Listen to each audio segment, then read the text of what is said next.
صحیح بخاری میں حدیث ہے، نبی علیہ السلام کے پاس واشی آیا فتح مکہ کے موقع پر، اور وہ واشی کون تھا؟ قاتل حمزہ۔ اوئے ہوئے، حمزہ نبی علیہ السلام کے صرف چچا نہیں تھے بلکہ بھائی بھی تھے، دو شریک اور ہم عمر بھی تھے، دوست بھی تھے۔ واشی کو حضرت بلال نے سفارش کروائی کہ یا رسول اللہ میرے کہنے پہ معاف کر دیے جائے۔ واشی پیش ہوا، فرمایا واشی یا رسول اللہ قاتل حمزہ، یا رسول اللہ تیرا ایمان قبول ہے، لیکن کیا تو ایسا کر سکتا ہے کہ اپنی شکل مجھے نہیں دکھا؟ اوئے ہائے ہائے، یہ وہ شخص ہے جو حریص علیکم بالمؤمنین رؤوف الرحیم ہے، لیکن چچا کے معاملے میں، اور وہ چچا ایسا نہیں جو صرف چچا ہی تھا، وہ دین کا مجاہد تھا، دین کے لیے کنٹریبیوشن تھی۔ اور میں آپ کو علا وجہ بصیرت کہتا ہوں کہ حضور کی وفات کے وقت اگر حضرت حمزہ زندہ ہوتے، خلیفہ اول حضرت ابوبکر نے نہیں ہونا تھا، حضرت حمزہ نہیں ہونا تھا۔ اس کا لاجیکل ثبوت یہ ہے کہ غزوہ بدر میں مسلمانوں کا لیڈر کون تھا؟ آرمی کا حضرت حمزہ۔ نبی علیہ السلام تو خیمے میں تھے نا، مسلمانوں کو لیڈ کون کر رہا تھا؟ حضرت حمزہ۔ غزوہ احد میں کون لیڈ کر رہا تھا؟ حضرت حمزہ۔ اسی لیے آپ نے پھر غزوہ احد کے شہداء پہ جا کے جنازہ پڑھا تھا نا، کہ ان کی وجہ سے بعد والے لوگ بینیفیشری ہوں گے۔ تو یہ لوگ تو بینیفیشری نہیں ہوئے، ان کو تو سب کچھ آخرت میں ملا ہے۔ یہ نہ ہو کہ اب تم آپس میں، بخاری مسلم میں یہ بھی حدیث ہے، میرے بعد کافر نہ ہو جانا کہ ایک دوسرے کی گردنیں کاٹنا شروع ہو جاؤ۔ اور وہی ہوا پھر بعد میں۔ تو نبی علیہ السلام نے قاتل حمزہ کو معاف کیا، اور فرمایا پوری زندگی پھر واشی سامنے نہیں آیا حضور کے، حالانکہ آپ کو تو اللہ نے گارنٹی دی ہے حریص علیکم بالمؤمنین رؤوف الرحیم۔ نبی علیہ السلام مومنین پر رؤوف بھی ہیں، رحیم بھی ہیں۔ اب میں تھوڑی سی انجینئرنگ کرتا ہوں کہ انسان کو اپنے چچا سے زیادہ محبت ہوتی ہے یا اپنی اولاد سے؟ مطلب اس پہ تو کوئی دوسری رائے نہیں ہے۔ جن جن کے بچے ہیں، میرے بھی اپنے بچے ہیں، آپ میں سے بھی اکثر لوگ شادی شدہ بیٹھے ہیں، آپ خود انالیسس کر لیں، بلکہ اولاد تو بعض کا انسان کو ماں باپ سے آگے ہو جاتی ہے۔ تو جن لوگوں نے حضرت حمزہ کے ساتھ ظلم کیا اور ان کو قتل کیا، ان کا ایمان قبول نہیں کیا گیا۔ تو جن لوگوں نے حضرت حسین ابن علی کے ساتھ ظلم کیا، یا حضرت علی ابن ابی طالب کو تکلیفیں دی ہیں جو حضور کے بچوں کی جگہ تھے، ان کے بارے میں آپ ایکسپیکٹ کر سکتے ہیں کہ نبی علیہ السلام کے دل میں ان کے بارے میں کوئی محبت کے جذبات ہو؟ Not at all. حتیٰ کہ آپ دیکھ لیں مسند احمد میں تواتر سے وہ حدیث نقل ہوئی ہے کہ ابن عباس کہتے ہیں کہ ایک دوپہر کے وقت میں نے خواب دیکھا اور میں گھبرا کے اٹھ گیا اس خواب کی وجہ سے۔ میں نے دیکھا کہ نبی علیہ السلام جو ہے وہ پرانگدہ حالت ہے، بال بکھرے ہوئے ہیں، جسم پہ گرد پڑی ہوئی ہے، ہاتھ میں خون کی ایک شیشی ہے، اور میں نے کہا یا رسول اللہ میرے ماں باپ قربان، آپ کی کیا حالت ہے؟ تو فرمایا کہ یہ حسین اور اس کے ساتھیوں کا خون ہے جو صبح سے میں کربلا میں سمیٹ رہا ہوں۔ اور یعنی ایک اللہ کی طرف سے دکھایا گیا یہ تشبیہ، یعنی ایک لادہ سے ایک محکمہ خواب کے محکمہ بالکل الگ سے۔ آپ مجھے خواب میں آئے تو آپ کو نہیں پتا ہوگا کہ آپ میرے خواب میں آئے، یہ اللہ تعالیٰ تمثیلاً دکھاتا ہے۔ اور نبی علیہ السلام کو خواب میں دیکھ رہا ہے کون؟ صحابی، تو وہ تو کنفرم ہے، بخاری مسلم میں حدیث ہے جس نے مجھے خواب میں دیکھا میری شکل میں شیطان نہیں آ سکتا، اور وہ شکل صحابی کو تو پتا تھی، اور صحابی بھی عام نہیں، عبداللہ ابن عباس کہتے ہیں میں گھبرا کے اٹھا، میں نے وقت اور تاریخ نوٹ کر لی اور دن بھی، کئی ہفتوں بعد پتا چلا کہ اسی دن 10 محرم 61 ہجری میں حضرت حسین ابن علی کو شہید کیا گیا۔ تو حسین ابن علی کی وفات کے اوپر یہ ابن عباس کو خواب میں آنا حضور صلی اللہ علیہ وسلم نے انڈیکیٹر دے دیا نا۔ اسی حدیث کو نقل کر کے اسماعیل دہلوی، جس کو دیوبند اور اہل حدیث جو اس وقت پریکٹیکلی یعنی ایک سمجھ لیں کہ یزید کے ٹھیکیدار بنے ہوئے ہیں اس کے دفاع کے اوپر، ان کے مشترکہ امام ہے اسماعیل دہلوی، شاہ ولی اللہ دہلوی کا پوتا۔ اس نے جو کتاب لکھی ہے نا تقویت الایمان، جس میں گستاخیاں بھی ہیں، وہ اس کتاب کے اندر ہم نے اس کا جے پی جی بھی لگایا تھا، اس میں اس نے لکھا ہے کہ اس حدیث سے پتہ چلا کہ نبی علیہ السلام وفات کے بعد بھی اللہ کی جنتوں میں حسین کے قتل کی وجہ سے غم زدہ ہیں۔ اور اس نے بھی لکھا یزید پلید لفظ لکھا، وہ اس پوری کتاب میں جہاں جہاں لفظ استعمال کرتے ہیں یزید پلید استعمال کرتے ہیں، تو بعد میں سعودی ایران ٹسل شروع ہوئی تو یہ یزید کی وکالت کرنی شروع کر دی. اہل حدیث تو خیر اس وقت ناصبیت اور یزیدیت کا جھنڈا اٹھائے ہوئے ہیں. دیوبند میں کم لوگ ہیں ایز کمپیئر ٹو اہل حدیث, اور بریلویوں میں تو بہت ہی کم ہے. تو یہ میں آپ کو صرف ایک کمپیریزن بتا رہا ہوں کہ انسان کو اپنی اولاد سے جو محبت ہوتی ہے وہ تو آپ سوچ نہیں سکتے. ترمذی میں اور مسند احمد میں حدیث ہے, نبی علیہ السلام نے حضرت حسین کو اٹھایا ہوا ہے اور آپ فرماتے ہیں اللہ یہ میرے بیٹوں میں سے ایک بیٹا ہے, اے اللہ اس سے محبت کر جو اس سے محبت کرے, اس سے دشمنی رکھتے اس سے دشمنی رکھتے. ہم یہ پوچھتے ہیں کہ حسین سے دشمنی کس نے رکھی ہوئی ہے, ذرا پوائنٹ آؤٹ کریں نا. کیا یہ تھریٹیکل بات ہے؟ تھی نا دشمنی, آج تک ہے, اس زمانے میں بھی تھی. تو وہ ان لوگوں کو پھر ان کے ساتھ کیا معاملات ہوں گے. باقی واقعہ کربلا والا ریسرچ پیپر 5B پڑھ لیں تو آپ کو معاملات کلیئر ہو جائیں گے. تو یہ غل کے اوپر میں نے بات کی, اور اس کے اوپر بعض لوگوں جو ہیں وہ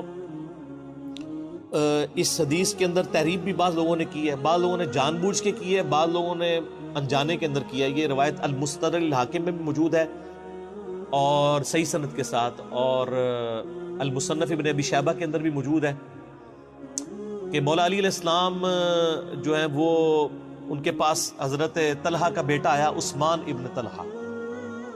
تو آپ اس کو جب ملتے ہوئے آپ نے نا سورہ حجر کی وہ آیت پڑھی کہ جو اہل ایمان کے دلوں میں ایک دوسرے کے بارے میں غل آ جائے گا نا, قیامت والے دن اللہ تعالیٰ ان کے دل سے وہ غل دور کر دے گا.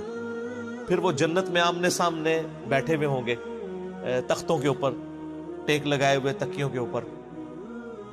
تو انہوں نے کہا کہ میں اللہ سے امید کرتا ہوں کہ یہ آیت میرے, طلحہ اور زبیر اور عثمان ابن عفان, ان 3 بندے اور چوتھا میں, یہ آیت ہمارے بارے میں ہے کہ اللہ تعالیٰ ہمارے دلوں میں جو ایک دوسرے کے لیے میل آ گیا قیامت والے دن وہ دور کر دے گا اور ہم ایک دوسرے سے راضی ہو جائیں گے. ظاہر ہے مطلب وہ تکلیفیں تو پہنچی تھی نا حضرت علی کو, مطلب کئی لوگوں سے تکلیف پہنچی. بل آپ نے ان کو ایک کلین چٹ دے دی کہ میں اللہ سے امید کرتا ہوں کہ ان لوگوں کے بارے میں یہ آیات ہے کہ اللہ تعالیٰ ہمارے دلوں میں ایک دوسرے کی نفرت ختم کر دے گا, جو اگر دنیاوی وجہ سے, دنیاوی طور پر کسی دینی وجہ سے آئی ہے. تو یہ غل کا لفظ وہاں پہ بھی استعمال ہوا. اب ڈاکٹر اسرار صاحب رحمہ اللہ تعالیٰ, چونکہ ان کی حدیث کی فیلڈ نہیں تھی, انہوں نے یہ جب سورہ ہجر کی آیات آئیں, اس پہ میرا مسئلہ نمبر 116C بھی ریکارڈڈ موجود ہے, انہوں نے نا اس میں حضرت معاویہ کا نام بھی لے دیا کہ میں اللہ سے امید کرتا ہوں یہ میرے اور معاویہ کے بارے میں ہوگا. نا وہ نام لیے ہی نہیں ہے, آپ خود سے نہ داخل کریں. حضرت معاویہ کو حضرت علی نے نہیں معاف کیا, پوری زندگی معاف نہیں کیا, کیونکہ ان کی وجہ سے خلافت کا نظام ٹوٹا تھا. حضرت طلحہ تو میدان جنگ سے چھوڑ کے چلے گئے تھے. جب عمار ابن یاسر کو دیکھا کہ وہ سامنے ہیں تو انہوں نے کہا عمار کو تو باغی جماعت قتل کرے گی, وہ چھوڑ کے چلے گئے. تو مروان نے ان کے گھٹنے میں تیر مارا, مستدل الحاکم میں آتا ہے, اور وہ شہید ہو گئے.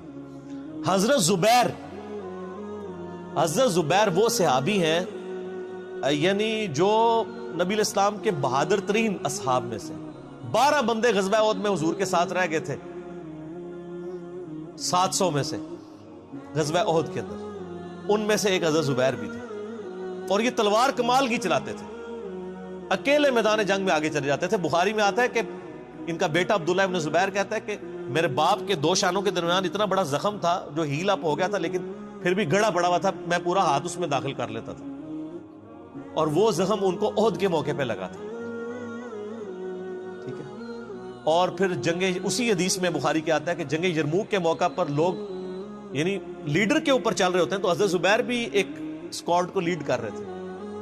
تو لوگوں نے کہا حضرت آپ آگے جائیں. انہوں نے کہا جب میں آگے جاؤں گا تو میرے ساتھ کوئی نہیں آگے جا سکتا. وہ اکیلے گھوڑے کو انہوں نے جو ہے وہ ایڑی لگائی اور رومن امپائر کی یعنی فوج کے اندر گھس گئے, اور کوئی بھی ان سے لڑنے کے لیے تیار نہیں ہوتا تھا. اتنی بہادری تھی ان کے اندر. لیکن جنگ جمل میں حضرت علی کے مقابلے پہ آ گئے.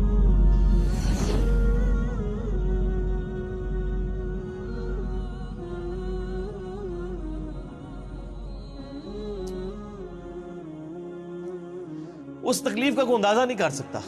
حضرت حسن ابن علی نے بتایا مولا علی سے کہ بھئی حضرت زبیر آئے ہیں, تو حضرت علی نے کہا کہ رکو میں خود جاتا ہوں.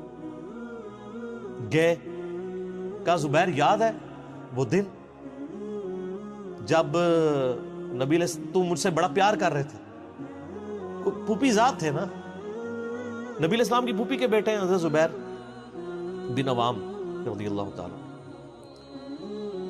تو حضور نے تم سے ایک بات کہی تھی کہ تم علی سے اتنی محبت کرتے ہو، ایک دن آئے گا کہ تم تلوار لے کے علی کے خلاف کھڑے ہو جاؤ گے. تو تم نے کیا کہا تھا کہ یا رسول اللہ میں علی کے خلاف کھڑا ہوں گا؟ فرمایا ہاں تم اس وقت ظالم ہو گئے. تو حضرت زبیر جو ہے وہ ان پہ غشی طاری ہو گئی گھوڑے کو، یعنی وہ حضرت علی کا پھر سامنا بھی نہیں کر سکے، میدان جنگ سے واپس چلے گئے.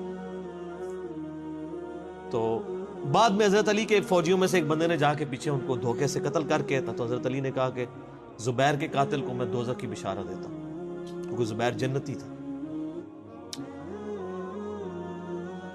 تو وہ شخص پھر حضرت علی سے ناراض ہو گیا کہ میں نے تجھے حکم دیا تھا، جب میں نے ان کو جانے دیا تو نے یہ کام کیوں کیا؟ تو وہ پھر خارجی ہو گیا. اور یعنی یہ وہ محبت تھی، وہ جہاں محبت تھی وہ نظر آتی تھی. ظاہر ہے کہ ایک بندے کی ایک غلطی سے اس کی پوری زندگی زیرو سے ملٹی پلائی نہیں ہو جاتی ہے. جس نے اتنا کچھ دین کے لیے کنٹریبیوٹ کیا کبھی نہیں ہو سکتا ایسا. حضرت علی کو بھی اس بات کا پتہ تھا. بہرحال یعنی اللہ تعالیٰ ان سے راضی ہو، اسی لیے نبی علیہ السلام کی اس حدیث یعنی وہ حضرت علی کے اس قول کو حضرت علی فٹ کیا کرتے تھے حضرت زبیر، طلحہ اور حضرت عثمان ابن عفان پہ رضی اللہ تعالیٰ. باقی آپ میرا کربلا والا ریسرچ پیپر پڑھیں تو آپ کو پتہ چلے گا کہ کتنی یعنی مشکل وقت حضرت علی نے اپنی خلافت میں دیکھا ہے اس حوالے سے. یعنی مصنف ابن ابی شیبہ میں آپ کے مخالفین کی لاشیں بھی ہیں، ان پہ بھی حضرت علی گریا کر رہے ہیں، ایک ایک کی لاش اٹھا کے اس کو صاف کر رہے ہیں. حضرت طلحہ کا بیٹا تھا محمد بن طلحہ، اس کی لاش دیکھی تو رو پڑے، حالانکہ وہ مخالفت میں لڑنے آیا ہوا تھا. پھر حضرت حسن سے کہا کاش میں جنگ جمل سے 20 سال پہلے ہی مر گیا ہوتا، میں یہ دن نہ دیکھتا. ایک ایسا شخص جس نے 8 سال کی عمر میں اسلام قبول کیا، جس نے اسلام کو زیرو سے 3 براعظموں میں پھیلتے ہوئے دیکھا، اور اب اس کو بڑھاپے میں یہ دن دیکھنے پڑ رہے ہیں کہ اس کے سامنے اسلام کا شرازہ بکھر رہا ہے، کہ مسلمان مسلمانوں سے لڑ رہے ہیں. ایک ایک جنگ میں 8-8 10 ہزار لوگ، جن میں مرنے والے صحابہ ہیں حضور کی تربیت یافتہ، جو ایک آواز کے اوپر حضور کی لبیک کہنے والے تھے، شیر و شکر تھے آپس میں.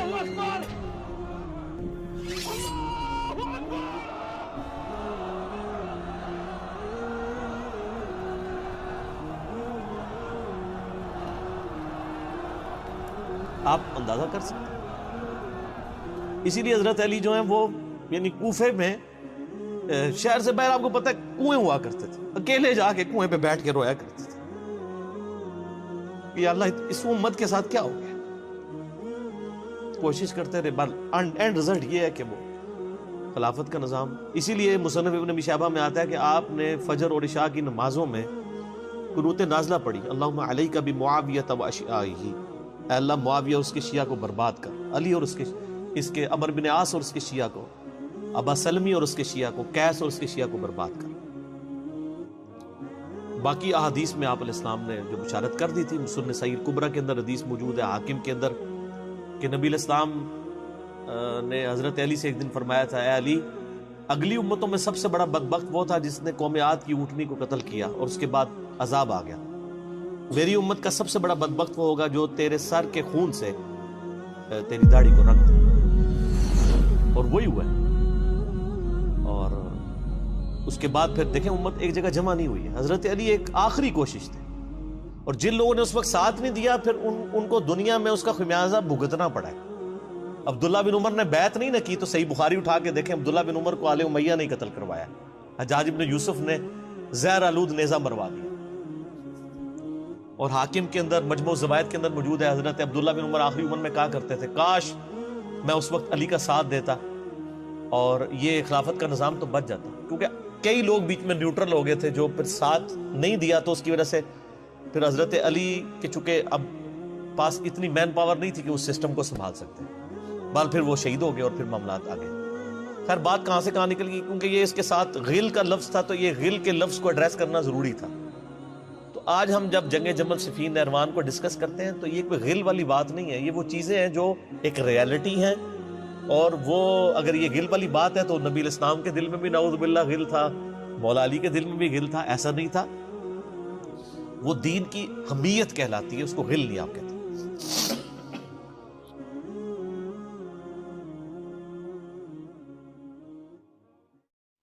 واقعہ کربلا اس سے ریلیٹڈ نہیں ہے کہ جی ان کے اوپر پانی بند ہو گیا، ان کے اوپر ظلم ہوا، کتنے بندے شہید ہوئے، یہ سیکنڈری چیز ہے۔ اصل چیز ہے کربلا ہوئی کیوں نبی علیہ السلام کی محنت کو 50 سال کے اندر اس لیول تک پہنچا دیا گیا کہ ہزاروں صحابہ زندہ ہیں اور نبی صلی اللہ علیہ وآلہ وسلم کی پوری اولاد ذبح کر دی جاتی ہے۔ ہم تو یہ کہہ نہیں رہے کہ کیسے ذبح کیا انہوں نے، آری چلائی تھی یا تلوار چلائی تھی، یہ تو واقعہ کربلا تو سب کو پتہ ہے، ان کی شہادت بھی سب کو پتہ ہے۔ جامعہ ترمذی میں حدیث ہے حسن و حسین جنتی نوجوانوں کے سردار ہیں، اور ان کی والدہ جو ہے وہ جنتی عورتوں کی سردار ہیں، اور المستدرک الحاکم میں حدیث ہے حسن و حسین جنتی نوجوانوں کے سردار ہیں اور ان کے والد ان سے بھی بہتر ہیں۔ تو یہ تو ڈیفینٹ حدیثیں ہیں، یہ تاریخ تو نہیں ہے، نبی علیہ السلام کے فرامین ہیں۔ تو ان کی موجودگی میں ان کے ساتھ یہ کچھ کیا جائے تو ہم نٹی گریٹیز میں نہیں پڑھتے، ہم اس تھیم کے اوپر کہ یہ کون سی چیز تھی جس نے خلافت راشدہ کو ملوکیت میں بدل دیا، ہم اس تھیم کے اوپر بات کرتے ہیں۔ ہم کہتے ہیں چھوڑ دیں، بندے ہندے چھوڑیں، الٹیمیٹلی کیا نکلا ہے، کس کی وجہ سے ہوا ہے، وہ تو احادیث کی کتابوں میں موجود ہے۔ ہم کب کہہ رہے ہیں خفیہ کیمرے لگا گئے جی کس نے گولی پہلا تیر کس نے چلایا، یہ وہ ہم تو بتا رہے کس کے دور حکومت میں ہوا اور ان کا اپنا کردار کیا تھا، اس کو کس طریقے سے لا کے تخت پہ بٹھایا گیا، وہ ساری کی ساری چیزیں تو سامنے ہیں۔ وہ تاریخ کی کتابیں نہیں ہیں، حدیث کی کتابیں ہیں۔ اگر آپ کہتے ہیں کہ بخاری مسلم سے ہم نے صرف رفع الیدین کی حدیثیں لینی ہیں یا ایمانیات کی حدیثیں لینی ہیں اور باقی جو بخاری اور مسلم میں آل امیہ کی بدماشیوں کو ننگا کیا گیا ہے وہ ہم نے نہیں لینی ہے، تو سر پھر آپ اپنے آپ کو کلیئر کٹ، پھر ہم آپ سے واقعہ کربلا نہیں ڈسکس کریں گے، حجیت حدیث میں بات کریں گے۔ آپ کو اپنے آپ کو منکرین حدیث کہنا پڑے گا، یہ آپ اسکروٹنگ کیسے کریں گے؟ اس سے بڑی بات مجھے یہ بتائیں کہ عظمت صحابہ بڑی چیز ہے یا عظمت محمد رسول اللہ صلی اللہ علیہ وآلہ وسلم؟ تو بریلوی یہی تو رونا رو رہے ہیں، وہ کہہ رہے ہیں کہ قرآن میں تھوڑی آیات ہیں، آپ پھر مڑ مڑ کے پڑھتے ہیں قل انما انا بشر مثلکم، اس میں تو نبی علیہ السلام کی تنقیص ہو رہی ہے۔ تو ہم ان کو کیا کہتے ہیں کہ تنقیص مقصد نہیں، نعوذ باللہ نہ ہو رہی ہے، آپ افضل البشر ہیں لیکن آپ کی سپیشیز بشر ہے، یہ ہم اپنا عقیدہ سمجھتے ہیں، وہ اس کو تنقیص شمار کرتے ہیں۔ تو پھر اس وقت آپ بھی بریلویوں کی بات مان کے تو یہ آیات پڑھنا چھوڑ دیا کریں، آپ کہتے ہیں نہیں آیات ہے کیوں نہ بیان کریں، تو ہم بھی کہتے ہیں احادیث ہے کیوں نہ بیان کریں کہ صحیح بخاری میں حدیث ہے 2812 عمار کو ایک باغی جماعت قتل کرے گی، وہ جماعت دوزخ کی طرف بلا رہی ہوگی اور عمار ان کو اللہ اور جنت کی طرف بلا رہا ہوگا۔ اب اس کے نرغے میں جو جو آتا ہے وہ آئے، میں اپنے نبی سے ٹکر لے لوں آپ لوگوں کے منہ کا خیال رکھتے ہوئے کہ میں نبی علیہ السلام کو کہوں کہ آپ نے کیوں ایسی بات کر دی کہ مولا علی کے مخالفین کو آپ نے دوزخ کی طرف بلانے والی جماعت کہہ دیا، تو لیں آپ ٹکر، جائیں سیدھا دوزخ میں، اور تھوڑی جرت کریں آپ یہ کہا کریں کہ اے اللہ، اپنے لیے کہا کریں کہ اللہ تعالیٰ آپ کا حشر یزید اور یزید کے آباء و اجداد کے ساتھ کرے اور اس کی اولاد کے ساتھ۔ ہم کہتے ہیں کہ اللہ تعالیٰ ہمارا حشر جو ہے وہ مولا حسن حسین، مولا علی علیہ السلام اجمعین اور اہل بیت کے ساتھ کرے، آمین۔ اور آپ میں تو اتنی جرت نہیں آپ یہ بات بھی کر سکیں کیونکہ ان کو پتہ ہے۔ تو نبی علیہ السلام کی احادیث کو بیان کرنے کو یہ سمجھتے ہیں کہ جی اس سے مصیبت کھڑی ہو جائے گی، تو اپنے آپ کو منکرین حدیث ڈکلیئر کریں، پھر حجیت حدیث کا مقدمہ ڈسکس ہوگا، پھر کربلا نہیں ڈسکس ہوگی۔ اور یہ ٹی وی پہ بھی آ کے مولوی بیٹھے ہوتے ہیں، سنیوں کے بھی شیعوں کے بھی، مڑ مڑ کے جی وہ یزید نے یہ کر دیا، وہ یزید نے کیا کیا ہے یار؟ وہ تو سسٹم کا نمائندہ بن کے آیا جو پیچھے سے خراب تھا۔ یزید کو لے کے بیٹھے ہیں، یزید یزید یزید یزید، بھائی پیچھے سے معاملہ خراب ہوا۔ اگر نہیں یقین آتا تو یہ بخاری مسلم کی میں نے آلموسٹ 200 سے زیادہ حدیث مین اسٹریم کی کتابوں سے اکثر بخاری مسلم جمع کیے، پڑھے، اور سر میں نے تو ان کو چیلنج دیا ہے یہ حدیثیں پڑھ کے نا اپنے ممبروں سے صرف ان حدیثوں کی تشریح اپنی پبلک کے سامنے کر دیں، نہیں کر سکتے۔ تو وہ لعنت کے مستحق تو ہو رہے ہیں حق چھپا کے، اور قیامت دن کے منہ پہ لگام ڈالیے، اور پھر مڑ مڑ کے کہتے ہیں نہیں جی وہ کچھ چیزیں خاص ہوتی ہیں وہ عوام الناس کے سامنے نہیں کرنی چاہیے، وہ صحابہ کرام بھی بعض اوقات ایسی باتیں پبلکلی نہیں کرتے تھے۔ میں نے اس کے اوپر بڑا ایک میرا کلپ ہے یوٹیوب پہ، مولا علی سے متعلق 5 جھوٹ، تو میں نے کافی ساری چیزیں اس میں ڈسکس کی ہیں۔ لیکن میں یہ کہتا ہوں کہ اللہ کے بندو، جو چیزیں نبی علیہ السلام نے منع کی ہیں بیان کرنے سے، وہ تو ہم ڈسکس کر بھی نہیں رہے۔ میں نے آج تک آپ کو منافقین کے نام بتائے؟ آپ نے حذیفہ ابن یمان کو بتایا تھے نا آپ صلی اللہ علیہ وسلم نے، صحیح بخاری میں آتا ہے، تو میں نے آپ کو بتایا، آپ رازدار رسول تھے، وہ ختم ہوگی بات۔ میں نے کبھی ڈسکس کی ہے؟ اگرچہ میں نے صحیح مسلم کی حدیث 7035 نمبر ڈسکس کی ہے کہ نبی علیہ السلام نے فرمایا میرے صحابہ میں 12 منافق ہیں، وہ کبھی بھی جنت میں داخل نہیں ہوں گے یہاں تک کہ سوئی کی ناکے سے اونٹ نہ گزر جائے، اور ان میں سے 8 ایسے ہیں جس کی کمر پہ دوبیلا پھوڑا نکلے گا۔ میں نے آج تک آپ کو بتایا کہ کس کس کی کمر پہ دوبیلا پھوڑا نکلا اور اس کی موت اسی پھوڑے میں ہوئی ہے؟ بتایا؟ تو میں تو وہ چیزیں ڈسکس بھی نہیں کر رہا، میں وہ چیزیں ڈسکس کر رہا ہوں جو نبی علیہ السلام نے علامات النبوہ میں بتائی ہیں۔ یہ امام بخاری حدیث نبوت کی دلیل کے چیپٹر میں لے کے آئے ہیں، اور امام بہقی نے 3500 احادیث پر مشتمل ایک کتاب لکھی ہے دلائل النبوہ، کہ ہم نبی صلی اللہ علیہ وسلم کو نبی کیوں مانتے ہیں، اس کے اوپر، اور اس میں یہ ساری حدیثیں عمار بن یاسر کے قتل والی لے کے آئے ہیں،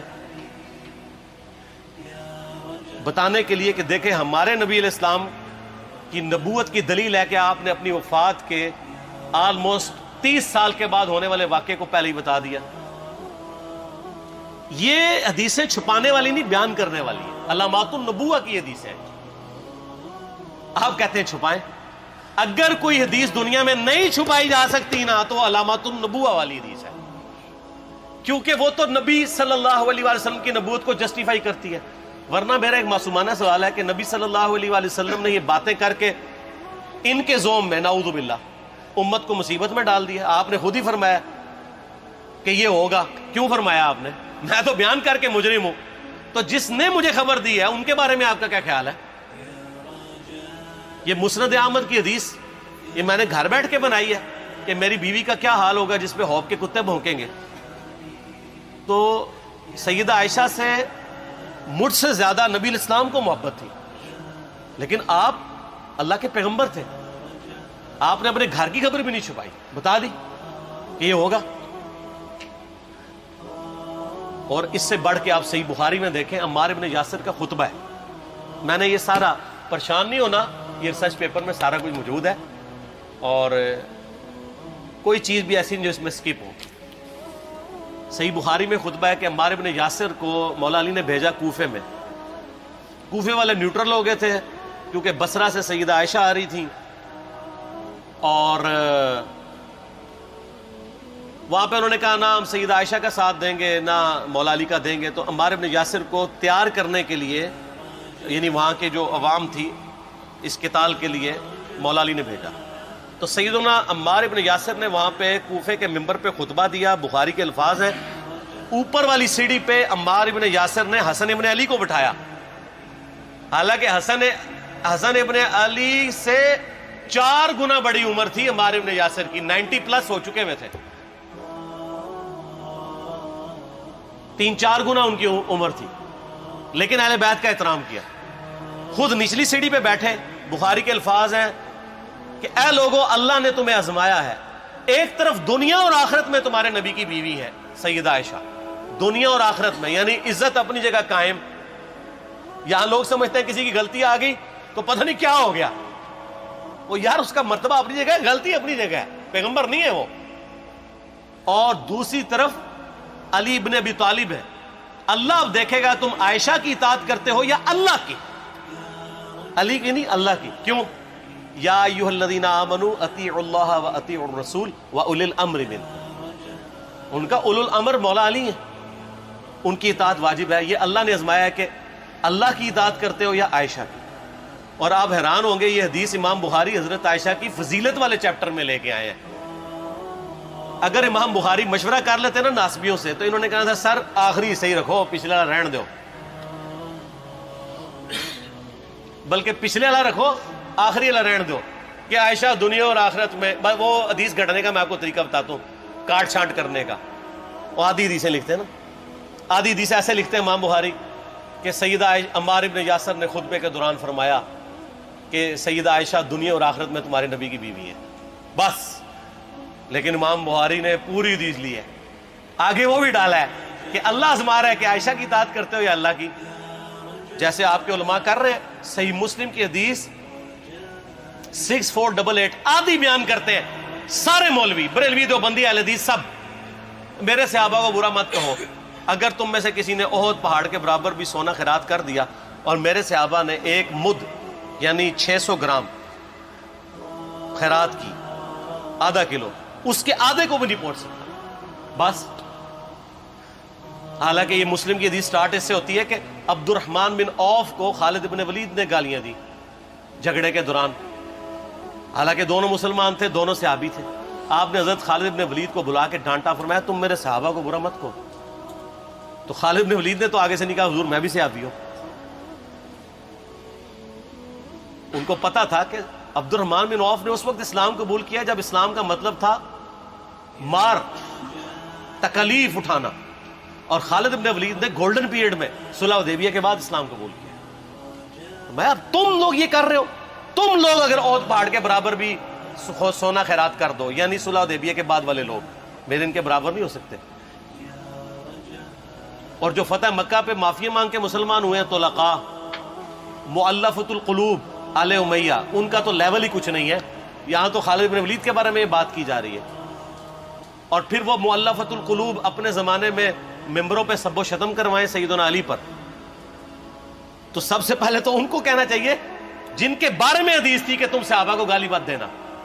ہم نے تو خیر کبھی دی بھی نہیں ہے.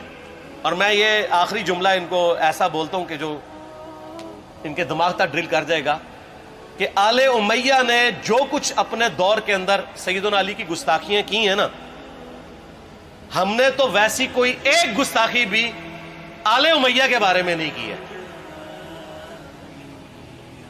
میں نے آج تک آل امیہ کے اوپر بائی نیم کسی کے اوپر لعنت کی ہے؟ حالانکہ یہ مولا علی پہ کرتے رہے. یہ ہے لعنتی خود ہو گئے نا، جب مولا علی پہ لعنت کی تو لوٹ آئی. مسند ابی اعلیٰ میں صحیح سند کے ساتھ حدیث موجود ہے، مسند احمد میں بھی موجود ہے کہ سیدنا علی کو جس نے گالی دی اس نے رسول اللہ کو گالی دی صلی اللہ علیہ وسلم. جب ام سلمہ نے کہا تھا، شیخ زبیر صاحب نے اس کو تحکیم میں صحیح لکھا ہوا ہے فوٹ نوٹ کے اوپر، کہ لوگوں تمہارے ممبروں پر رسول اللہ کو گالیاں دی جاتی ہیں، تو انہوں نے کہا معاذ اللہ، ہم کب کہیں گے، ایسا نہیں ہو سکتا. تو ام سلمہ نے کہا تم لوگ علی اور اس سے محبت کرنے والوں پہ گالی گلوچ نہیں کرتے ہو کیا؟ جبکہ میں نبی کی بیوی کہتی ہوں کہ سب سے زیادہ رسول اللہ سے محبت، سیدنا علی سے محبت نبی صلی اللہ علیہ وآلہ وسلم کرتے تھے. لہٰذا جب یہ تم کہتے ہو نا علی پر لعنت، علی سے محبت کرنے والوں پہ لعنت، تو یہ لعنت تو تم نبی علیہ السلام تک لے کے جا رہے ہو نعوذ باللہ، کیونکہ علی سے محبت کرنے والا پہلے نمبر پہ نبی صلی اللہ علیہ وآلہ وسلم ہے. اور پھر کہتے ہیں سب کا مطلب تنقید ہے. اور نہ، پرانیاں گلاں، پرانے بابے، پرانے بزرگ، جھوٹے ہو. صحیح مسلم کھولو 6229 غدیر خم سے اگلی حدیث، لعن اللہ ابا التراب کے الفاظ ہیں، مٹی والے ابن ابی طالب پر لعنت، یہ الفاظ موجود ہیں. سب کا ترجمہ لعنت ہی ہے، تنقید نہیں ہے. اچھا پھر میرا معصومانہ سوال ہے کہ اس کا مطلب ہے صحابہ پہ تنقید کرنا اچھا کام ہے؟ کہیں گے نہیں. تو بتاؤ یہ برا کام کون کرتا تھا؟ شیعہ کا ابا کون ہے؟ رافضیوں کا ابا کون ہے؟ آل امیہ.